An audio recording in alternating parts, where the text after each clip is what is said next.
Welcome to episode 163 of Norse Myths, Legends, and Folktales.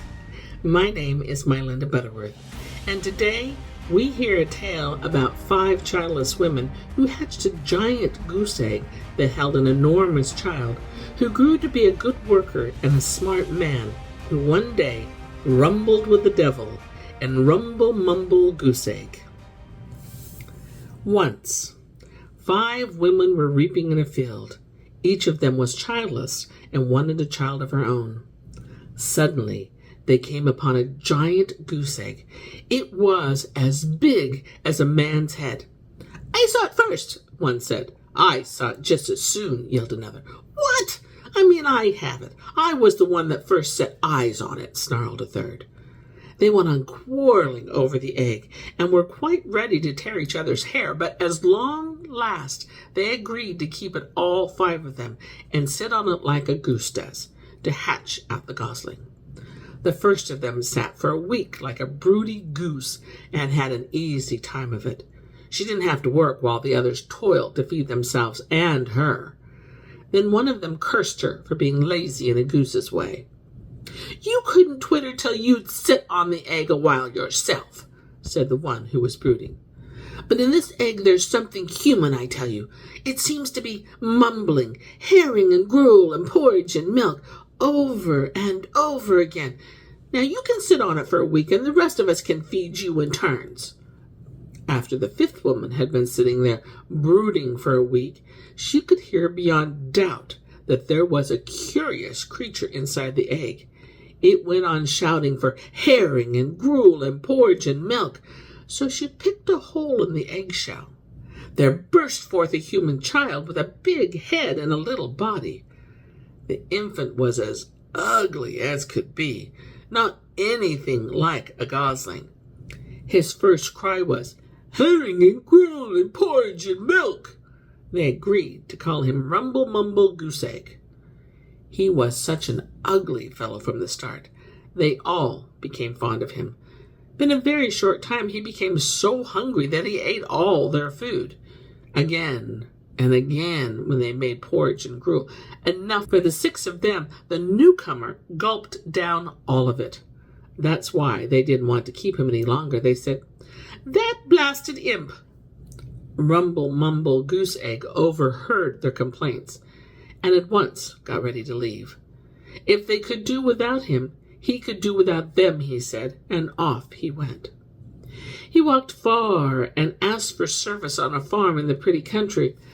It so happened that they were in need of a laborer. The old man who owned the farm told him to clear stones from the field. Rumble-Mumble picked up the stones well. He gathered big ones that made up several cartloads each, and put the whole lot, big and small, into his pockets. Soon he had finished his job and went back to the farm to find out what to do next.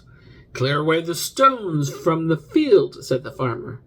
"You've hardly begun, young man." The tall Rumble-Mumble Goose-Egg now emptied his pockets and threw all the stones in a heap, so the farmer could see that he had done the work very well. But from this moment on, the farmer felt he ought to watch his step with such a strong man. He told him that he had better come in and have something to eat. This suited Rumble-Mumble. He cleaned up the meal at once. There was nothing left for anybody else, and still he wasn't more than halfway satisfied. Nobody could match him as a worker, but none matched him as an eater either. Feeding him was like pouring water through a sieve. "A worker like that could eat a poor farmer out of house and home in 3 shakes of a lamb's tail," muttered the farmer to himself, and then he found no more work for him at all. It was best that Rumble-Mumble went to the king's farm at once. He did, and was taken on. He found there was food and work enough. He was to do errands and odd jobs. First, he could split up a bit of firewood, they said. Rumble-Mumble set to work and sent the splinters flying from his chopping and splitting. He chopped up all the wood there was, timber and wood set aside for planks and tools, and when he had finished, he came along and asked what they wanted him to do next. "Finish chopping the wood," they said. "There isn't any more," said Rumble-Mumble. The bailiff came along with him and took a look at the woodshed. Rumble-Mumble had chopped up even the timber logs. The bailiff said this was a disgrace, and that Rumble-Mumble wouldn't get a bite to eat till he had been to the woods and felled as much timber as he had split up into firewood. Rumble-Mumble at once ran down to the forge and had the smith help him make an axe of 250 kilos or so. Off to the forest he cut down mast timbers and everything else to be found in the woods of the kings and those of his neighbors. He left the branches on, and the forest looked as though they had been swept down by a whirlwind. He piled a solid load on the sledge and harnessed all the horses in front. He tugged at their bridles to get the load moving, and then he pulled all their heads off by accident. So in the end, he was forced to pull the load to the king's farm himself. The king and the forester were standing in the porch when he arrived. They wanted to have a word with him about the way he treated woods, for the forester had been along there and seen it all. But when the king saw Rumble-Mumble dragging half the forest behind him, he lost his nerve. He got vexed, alarmed, and all at once saw no reason to fall out with such a man. "You're a fit worker," said the king. "You're hungry now, I bet." They set about preparing food. In the meantime, Rumble-Mumble was to bring in a load of wood for the cook.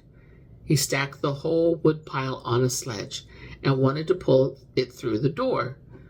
But he was a bit rough again, so the wall timbers were pushed askew, corners slipped out of joint, and the whole building nearly fell down.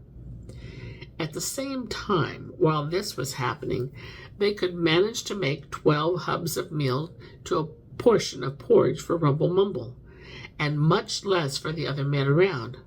When the dinner was just about ready, they sent him to call in the men. He shouted so loud that the hills echoed all around as they would do in a thunderstorm, and yet Rumble-Mumble thought the men were too slow in coming. He had a quarrel with them, and in so doing knocked the life out of 12. Food was served, and there was no need to feed him for a while. "He knocked the life out of 12, said the king. "And he eats much more than 148 men. That is 12 times 12, I reckon. How much work do you do, my lad?" "Much more than 12 times 12 do," said Rumble-Mumble. After the dinner, he was sent to the barn to thresh corn. He lifted the ridgepole off the roof to use as a flail, and when the roof started collapsing, he took a giant spruce with all its branches on it and put it along the ridge of the roof instead. And then he threshed grand and straw and hay all together. It didn't turn out well. Both corn and chaff were whirled through the air and spread like a cloud over all the farm. When he had almost got the threshing done, an enemy invaded the country. So now the king was at war. He asked Rumble-Mumble to take some men with him, march against the enemy, and meet him in battle, for the king was sure the enemy would kill him. But Rumble-Mumble would fight alone. He didn't want to have men with him. All the better, thought the king, the sooner I get rid of him. But Rumble-Mumble had to have a good, solid club. The smith forged a club that weighed 100 kilos, and Rumble said it was good enough to crack nuts with. Then the smith forged a club of 250 kilos. Rumble-Mumble said it was good enough to sole shoes with. Anyhow, the smith said it was the biggest job his men could do, so Rumble-Mumble made a club of 2,000 kilos. That is 2 tons. It took 100 men to turn it on the anvil. He could make do with this new club. He also had to have a knapsack, so they made it out of 15 ox hides and packed it with food, and off he tramped with his club on his shoulder. He came to the enemy's camp. They wanted to know if he was ready for battle. "Just wait till I've had a bit to eat," said Rumble-Mumble, and sat down behind his big knapsack and began his meal. But the enemy wouldn't wait. Started fighting at once, and bullets showered down on him. but both lead and steel bounced off of him, and besides, his knapsack gave plenty of cover. "I can do without all this firing and shooting," said Rumble-Mumble. And yet they went on. They even started throwing grenades and shooting cannonballs.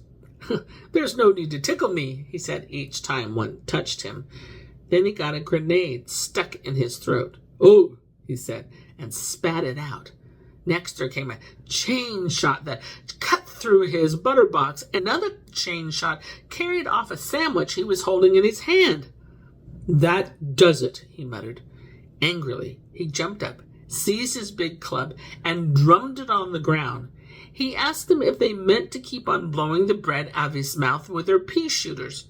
He beat on the ground so that the hills and mountains trembled and the enemy were scattered. That was the end of the war, for all we know. He returned to the king and asked for more work. The king grew pale, for he had hoped to get rid of him this time. The only thing he could think of was to send him to hell. "Go off to old Nick, the devil, and collect the rent at once," he said. Off went lonely Rumble-Mumble with his sack on his back and his dear club on his shoulder. He made a quick journey out of it, but when he got there, old Nick was busy hearing the catechisms for confirmation. None was at home but his mom, and she had never heard of any rent owing. He had better come back some time later, she suggested. "No matter what, I'll wait till I've got the rent I was sent here for," he insisted. Time began to drag after he had his meal. That's why he called old Nick's mom once again. She had to pay straight away. She refused. She wouldn't pay the rent. Then he darted up to the top of a great pine outside the gate of hell and bent and twisted it like a willow wand and asked her whether she would pay anyhow. She dared not do otherwise. In a thrice, she found as many coins as she could carry in his sack.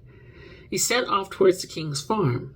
No sooner had he left than old Nick came back home. He was soon told that Rumble had done, and that he had made off with a big sack of his money, and he set out in a big hurry to catch up. But first, he took the time to wallop his own dear mother quite a bit for letting go of all that money. Old Nick soon drew near to Rumble-Mumble. The devil carried no sack, and could fly through the air when he so chose. Rumble-Mumble, on the other hand, had to keep the ground with his heavy sack. But when old Nick came hurrying at his heels, he put a spurt on and racked along as fast as he could, brandishing his club to keep him off. They ran on and on, Rumble-Mumble holding the handle tight, and old Nick grabbing at the head of the club, till they came to a very deep valley. There, Rumble showed himself capable of leaping from mountain top to the other. Old Nick flew after him over the valley in such a rush that he dashed foolishly against the club and tumbled down into the valley and broke off his foot. There he lay. "Here's your rent," said Rumble-Mumble when he reached the royal farm and tossed the sack at the king's feet. Crash! Boom! Bang! The whole porch shook. The king at once made a fine speech to thank him and promised him a rich reward and safe journey home if he so wished. But Rumble-Mumble only wanted more work. He was an honest worker. "So, what do you want me to do next?" he asked. The king scratched his head and then came up with the idea. "Go to the big troll that once stole my grandfather's sword, the one who lives in a castle by the sea where none has ever dared come near." Rumble-Mumble packed some bundles of food in his knapsack, and off he went once more. He traveled a long, long way over wild hills this time, till he came to some tall, wild-looking rocks. They were the castle of the troll he was after. But the troll was nowhere to be seen. The rocks were shut, and Rumble-Mumble couldn't find a way in. He fell in with some quarrymen who were quarrying stone in this district. He set about to help, and they had never had such help before. He broke up the mountain and split the rocks and sent boulders as big as houses toppling down. When it was time for him to rest and have his dinner, he went to open one of the bundles and found it had all been eaten up by someone. That could only be a troll, Rumble-Mumble considered. I have a good appetite myself, but this fellow has eaten all the bones also. The first day was soon past, and on the second the same thing happened. Someone stole his food. But on the third day, Rumble-Mumble set out to break stones. He took the third bundle with him, and he was careful to lie down behind it and pretend to be sleeping. The mountain opened while he lay in ambush like that. Suddenly, a troll with 7 heads came out and started to gobble the food in Rumble-Mumble's bundle. Rumble-Mumble rose rather quickly and struck all the eating heads off with a blow of his club. That was the end of it. He went inside the mountain through the wide open portals the troll had left. Well, inside he found a horse eating from a tub of red-hot embers, and behind it was a tub of oats. Why not eat the oats? He asked the horse. I can't turn around. I'm bound, that's why, said the horse. I can turn you around, said Rumble-Mumble. I'd rather you tore off my head, said the horse. That's what the comrade would do. Deeds like these are what a lot of comrades are for, you know. Is that really so? Said Rumble-Mumble, halfway doubting. Yet he did as he was instructed. All the once the horse became a fair young man. He told Rumble-Mumble he had been bewitched and changed into a horse by that ugly monster. He also helped Rumble-Mumble to find the sword the troll had hidden at the bottom of the bed. In that bed, the troll's own mamma lay snoring away. They set off towards the king's farm across the sea. The troll's mamma awoke a little after that and found out what had taken place. She hurried down to the water, but couldn't catch them. They were too far away, as they sailed off in the only boat around. In a rage, she began drinking the water. She drank so much that the level of the water sank. She didn't manage to drink all of the water, so in the end she burst. What else was to be expected? Rumble-Mumble wondered as he sailed on. I know a bit of that. Rumble-Mumble sent word to the king as soon as they had landed near the palace. The king could come and get his sword. He sent 4 horses, but they could not move it. He sent 8, and then he sent 12, and still the sword stayed where it was. They couldn't make it stir and move. Rumble-Mumble picked it up and carried it along to the king's farm himself. The king couldn't believe his eyes when he saw that one again. But he made a fine speech. After it, Rumble-Mumble asked for more work.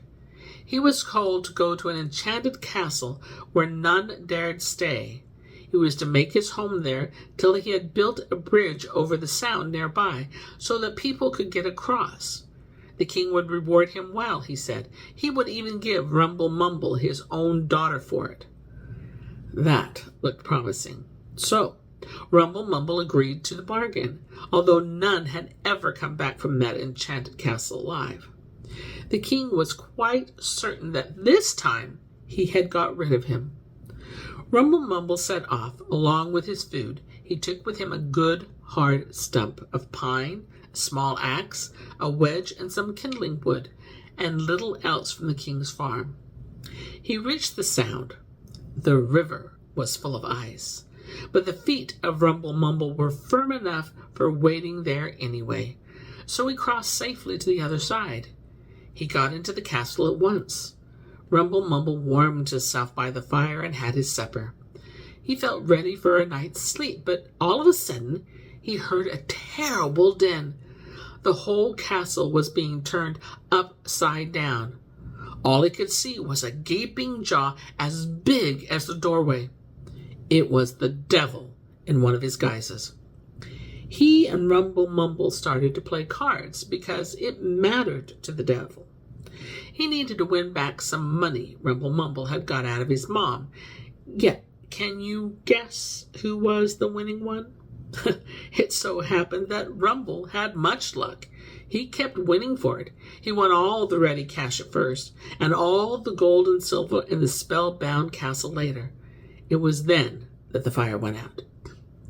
"We must cut some wood," said Rumble-Mumble, who wasn't luck and needed to see to play. He didn't want to stop, so he struck the stump of pine with his axe so as to cleave it, but the old log was gnarled and tough and it wouldn't split. "You're supposed to be strong," he said to the devil. "Dig in your claws. Wrench this log apart." The devil got to work as hard as he could. While he did his best, Rumble-Mumble happened to drive out the wedge, so that the devil got caught in a pucker.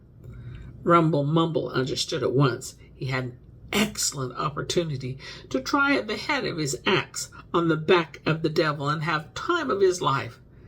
The devil begged to get freed, but Rumble-Mumble refused to listen till the devil had promised he would never come and harry anyone there ever again.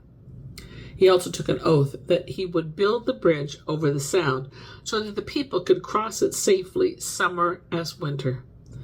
The devil's great project was to be ready as soon as the ice in the river melted. "Those are hard terms," said the devil. Anyway, he had no choice if he wanted to be free.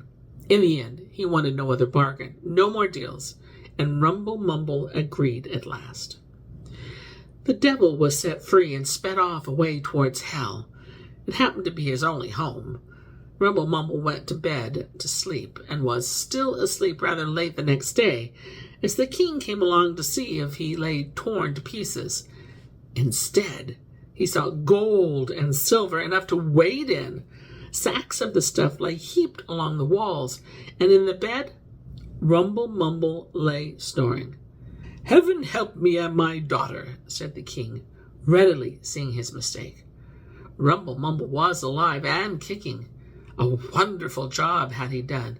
Yet the king insisted that there could scarcely be a wedding till after the bridge stood complete. Then one day it happened. The bridge stood all finished, just as the devil had promised on his life. Rumble-Mumble wanted to take the king with him to try out the bridge, but the king didn't like that new idea. "Oh, no, thanks, I won't that," the king said, and to himself he whistled. "This bridge check could easily bring on hateful revenge for my hanky-panky tricks." At that very moment, he woke up to hear 10 little birds start to sing a little off. "Let Rumble-Mumble be, let him be, then you'll see. Look at your nose, build a cloister in those faraway regions as soon as you can, or bear all the burden." None else could understand them, so he grabbed his staff at once and hurried away to one of a very distant cottage in the far-away mountains, where he wanted to settle as a hermit to make amends by building a good cloister. He also allowed the big Rumble-Mumble to take over and run the farm and country from the blissful moment, for as the king later said in his cottage, "I had the good fortune to wed my daughter to a man with an enormous appetite. He will bring many blessings." Snip, snap, snout. The wedding came about. And here is where I end my tale for today. But I'll be back with more tales, many more tales. Until then, my friends, enjoy the journey.